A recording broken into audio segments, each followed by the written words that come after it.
इन दोस्तों, आप सभी का स्वागत है आपके अपने यूट्यूब चैनल सिकंदर क्लासेस पर। आज हम क्लास 10th के मैथ और साइंस का सेट नंबर 2 लेकर आए हैं, जो एग्ज़ाम के लिए मोस्ट VBI क्वेश्चन है। एग्ज़ाम में इससे अवश्य ही पूछा जाता है। चलिए देर न करते हुए शुरू करते हैं। यदि आप लोग को यह वीडियो अच्छी लगे तो लाइक शेयर ज़रूर कीजिएगा, और चैनल पर नए आए हैं तो चैनल को सब्सक्राइब ज़रूर कीजिएगा और बगल वाले बेल आइकन को भी दबा लीजिएगा। चलिए देर न करते हुए शुरू करते हैं। पहला क्वेश्चन, गोलीय दर्पण की फोकस दूरी उसकी वक्रता त्रिज्या की क्या होती है। गोलीय दर्पण की जो फोकस दूरी होती है वक्रता त्रिज्या की क्या होती है। मतलब एफ जो होता है आर का क्या होता है, एफ बराबर क्या होता है R/2 होता है। एफ बराबर R/2। तो फोकस दूरी पूछ रहा है वक्रता त्रिज्या का, तो वक्रता त्रिज्या क्या है, ये आधा है। आधी क्या होती है, आधी।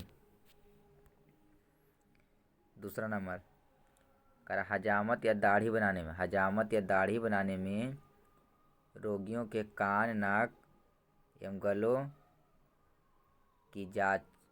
गलों एवं दांतों की जांच में व्यवहार किया जाता है। दाढ़ी बनाने में, हजामत बनाने में रोगियों के कान, नाक, गले एवं दांतों की जांच में व्यवहार किया जाता है। यानी किस दर्पण का उपयोग किया जाता है, तो उत्तल दर्पण का। किसका, उत्तल दर्पण का। चलिए आगे बढ़ते हैं। 3 नंबर, गोलीय दर्पण की वक्रता त्रिज्या तथा फोकस दूरी होगी। वक्रता त्रिज्या फोकस दूरी होगी, मतलब दोनों में संबंध पूछ रहा है क्या होता है। तो आर बराबर क्या होता है 2F। आर बराबर 2F या F बराबर R/2। चलिए चौथा नंबर, किसी उत्तल दर्पण की वक्रता त्रिज्या 20 सेंटीमीटर दिया है। वक्रता त्रिज्या कितना, 20 सेंटीमीटर। तो उसका पूछ रहा है फोकस दूरी क्या होगा। मतलब हमें आर दिया हुआ है, आर बराबर कितना दिया, 20 सेंटीमीटर। एफ पूछ रहा है, आर बराबर दिया कितना, 20 सेंटीमीटर। तो एफ बराबर पूछ रहा है, तो एफ बराबर क्या होता है R/2। एफ बराबर क्या होता है R/2। आर का मान कितना, 20। अब बटे करेंगे 2 तो कितना आएगा 10। मतलब एफ बराबर कितना आएगा 10 सेंटीमीटर। एफ बराबर कितना, 10 सेंटीमीटर। चलिए आगे बढ़ते हैं। 5वां नंबर, यदि किसी वस्तु को अवतल दर्पण के वक्रता केंद्र पर रखा जाए तो दर्पण के ध्रुव और उस वस्तु के प्रतिबिंब के बीच की दूरी क्या होगी। वस्तु को रखना है वक्रता केंद्र पर, तो उसका प्रतिबिंब कहाँ बनेगा और उसकी ध्रुव से वस्तु के प्रतिबिंब की दूरी क्या होगी। तो 2F के बराबर होगी। क्या होगा, 2F के बराबर। क्यों, क्योंकि जब वक्रता केंद्र पर रखते हैं तो उसका प्रतिबिंब कहाँ बनेगा, वक्रता केंद्र पर। अब वक्रता केंद्र जो होता है फोकस दूरी का होता है दुगना दूरी, माने 2F के क्या होता है, बराबर।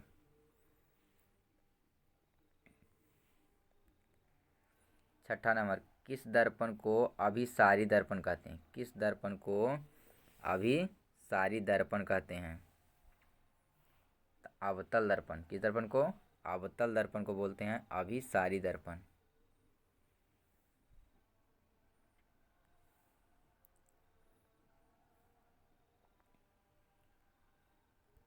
छठा नंबर, किसी बिंब का अवतल दर्पण द्वारा बना प्रतिबिंब आभासी है, सीधा है, बिंब से बड़ा पाया गया, माने वस्तु से बड़ा है, तो वस्तु का स्थिति कहाँ होना चाहिए। अवतल दर्पण में जो प्रतिबिंब बना हुआ है आभासी है, सीधा है और वस्तु से बड़ा है, तो वस्तु की स्थिति कहाँ होगा। तो दर्पण के ध्रुव तथा मुख्य फोकस के बीच होगा। दर्पण के ध्रुव तथा मुख्य फोकस के बीच होगा। 8 नंबर, किस दर्पण को अपसारी दर्पण कहते हैं। किस दर्पण को अपसारी दर्पण कहते हैं। तो उत्तल दर्पण को। किसको, उत्तल दर्पण को। 9 नंबर, आवर्धन का SI मात्रक होता है आवर्धन का एसआई मात्रक। आवर्धन का क्या पूछ रहा है, हमसे पूछ रहा है एसआई मात्रक क्या होता है। तो आवर्धन का कोई मात्रक नहीं होता, आवर्धन का कोई मात्रक नहीं होता, अर्थात मात्रक विहीन होता है। 10 नंबर, गोलीय दर्पण के परावर्तन पृष्ठ की वृत्ताकार सीमा रेखा का व्यास क्या कहलाता है। व्यास कहलाता है माने क्या कहलाता है।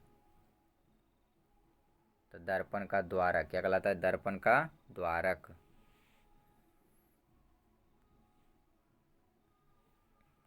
11 नंबर, मैग्नीशियम फीते को जलाने पर मैग्नीशियम ऑक्साइड का कैसा चूर्ण प्राप्त होता है। तो सफ़ेद चूर्ण। कैसा चूर्ण, सफ़ेद चूर्ण या उजला चूर्ण। कहेगा मैग्नीशियम ऑक्साइड की प्रकृति कैसा होता है, तो क्षारीय। मैग्नीशियम ऑक्साइड की प्रकृति कैसा, क्षारीय। चलिए आगे बढ़ते हैं। 12 नंबर, कारण निम्नलिखित में कौन ऑक्सीकारक है। कौन ऑक्सीकारक है, ऑक्सीकारक है। तो ऑक्सीजन अर्थात O2, ऑक्सीजन अर्थात O2 जो है ऑक्सीकारक है। अब बाकी सब क्या है, अवकारक।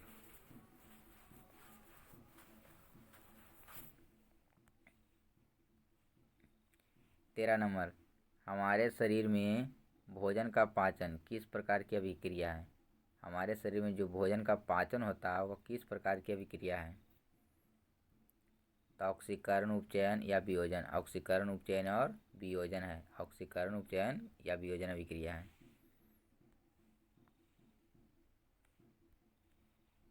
14 नंबर, संगमरमर या इसे बोलते हैं चूना पत्थर या इसे बोलते हैं खड़िया। चूना पत्थर या किसी का बोलते हैं खड़िया। ये दोनों नहीं। संगमरमर या चूना पत्थर या खड़िया। खड़िया का रासायनिक सूत्र या अणुसूत्र होता है। संगमरमर, चूना पत्थर या खड़िया का रासायनिक सूत्र या अणुसूत्र होता है। तो CaCO3 calcium carbonate. CaCO3 calcium carbonate. CaCO3 calcium carbonate.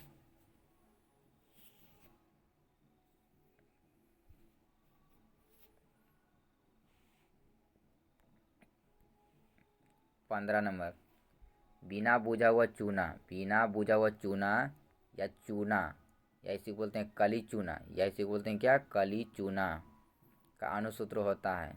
बिना बुझा हुआ चूना या केवल चूना या कली चूना का अणुसूत्र होता है। तो CaO calcium oxide. Calcium oxide.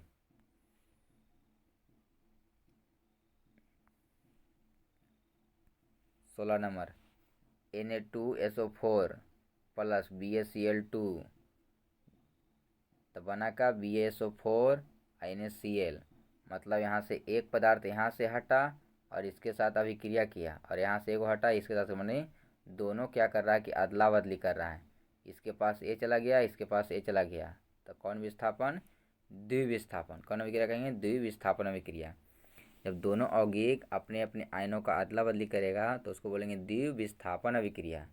लेकिन जब एक वो यहाँ से हटेगा तो उसको बोलते हैं विस्थापन अभिक्रिया। लेकिन दोनों यहाँ बदल रहा है तो इसको बोलेंगे द्विविस्थापन अभिक्रिया। 17 नंबर, बुझा हुआ चूना या उसे बोलते हैं चूना जल या भखरा चूना। बुझा हुआ चूना या चूना जल या भखरा चूना है। तो calcium hydroxide. Calcium hydroxide. Calcium hydroxide CaOH का हॉल 2। CaOH का हॉल 2। बुझा हुआ कहेगा तो उसमें H रहेगा। बुझा हुआ कहेगा तो H रहेगा और जिसमें बुझा हुआ नहीं कहेगा उसमें H नहीं रहेगा। 18 नंबर, कह रहा है कि Fe2O3 2L से के बीच जब अभिक्रिया हुआ तो बना Al2O3 प्लस F2F किस प्रकार की अभिक्रिया है। तो यहाँ से क्या हो रहा है कि यहाँ से आयरन हट रहा। आयरन क्या हो रहा है, हट रहा। मैंने एक वो हट रहा है, दोनों क्या हो आपस में जुट रहा है। मतलब एल्युमिनियम क्या किया कि आयरन को वहाँ से हटा दिया। तो कई वो हट रहा है, एक हट रहा है। तो इसको बोलेंगे केवल विस्थापन। केवल क्या बोलेंगे, विस्थापन। जब एक वो हटेगा तो क्या होगा, विस्थापन। लेकिन जब दोनों अपना अपनी अदला बदली करेगा तो उसको बोलेंगे द्विविस्थापन। आगे 19 नंबर, कैरलॉज चूर्ण पर तनु हाइड्रोक्लोरिक अम्ल डालते हैं तो क्या होता है? तो हाइड्रोजन गैस एवं आयरन क्लोराइड बनता है। हाइड्रोजन गैस एवं आयरन क्लोराइड बनता है।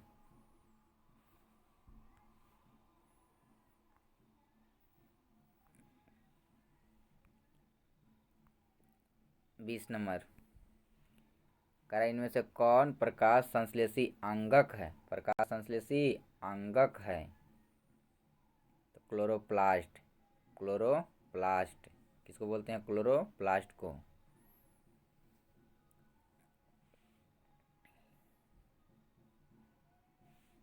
आगे 21 नंबर, इनमें किसके द्वारा अमीबा में भोजन का ग्रहण तथा बहिष्करण होता है?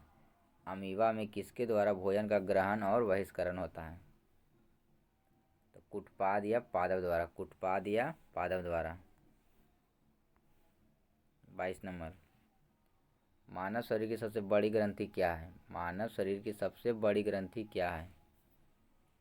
यकृत या लीवर। यकृत या लीवर।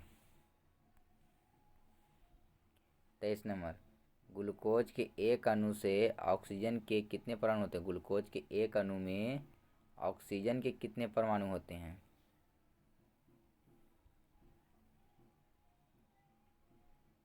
तो 6 अणु। कितने अणु होते हैं? 6 अणु।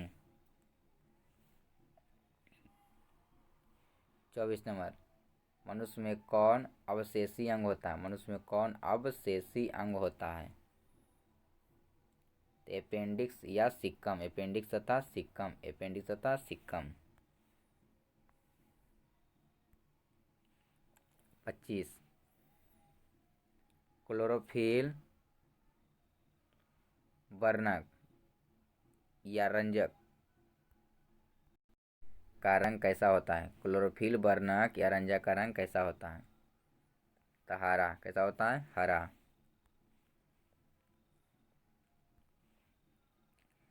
26 नंबर, कोशिका में पावर हाउस किसे कहते हैं? कोशिका का पावर हाउस किसे कहते हैं? ऊर्जा गृह किसे कहते हैं? कोशिका का ऊर्जा गृह किसे कहते हैं? तो माइटोकॉन्ड्रिया को। माइटोकॉन्ड्रिया को। अगर कहेगा आत्महत्या की थैली किसे कहते हैं? तो लाइसोसोम को। 27, अमरबेल या मरेलिया परजीवी है? तो परजीवी है। क्या है? परजीवी। 28 नंबर, जीव शरीर की रचनात्मक एवं क्रियात्मक जीवित इकाई को क्या कहते हैं? किसी भी जीव का रचनात्मक और क्रियात्मक अर्थात जिसका रचना किससे हुआ है और जो कार्य करता है उसकी जो छोटी छोटी इकाई है उसको क्या बोलते हैं?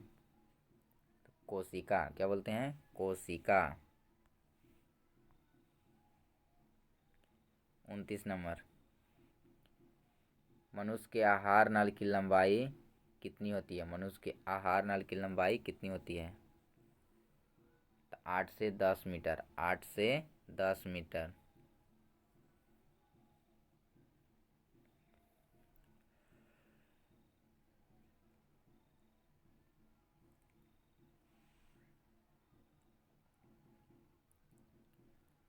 30 नंबर, द्विघात बहुपद के शून्यांकों की संख्या कितना होता है? तो 2। कितने होते हैं? 2। द्विघात कहेगा तो 2, त्रिघात कहेगा तो 3, एक घात कहेगा तो 1। जितना घात कहेगा बहुपद की संख्या उतना ही होगा। 31 नंबर, करा घात एक वाले बहुपद क्या कहलाते हैं? घात एक वाले बहुपद क्या कहलाते हैं? तो रैखिक बहुपद या एक घातीय बहुपद। रैखिक बहुपद या एक घातीय बहुपद।